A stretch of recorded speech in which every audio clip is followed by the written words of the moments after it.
যেই রাজ্যে নির্বাচনের নামে প্রহসন হয় সেখানে আবার কি নমিনেশন।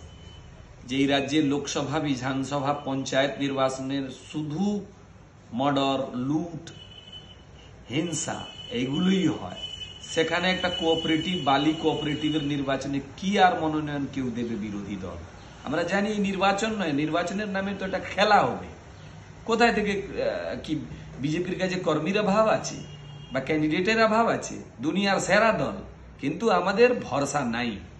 বাংলার বাঙালির বা বাংলার মানুষের এই গভর্নমেন্টের উপরে ভরসা নাই। মমতা বন্দ্যোপাধ্যায় গভর্নমেন্ট হাওড়াপুর নির্বাচন করতে পারছে না 10 বছর ধরে, আমরা জানি না। সেখানে কোঅপারেটিভ নির্বাচনে তো শুধু গুলি বোমা ছড়া কিছু হবে না, তো লুট আগে থেকে সেটিং আছে। সেখানে প্রার্থী দিয়ে নিজের রাজনৈতিক দল, নিজের হাওড়ার মানুষের একটা সংকটে ফেলা হবে, আর কিছু নয়। তাই বিরোধীরা ক্যান্ডিডেট দেননি। কেন? এটা নির্বাচন হচ্ছে না, এটা শুধু খেলা হবে, নিজেদের সেটিং চলছে।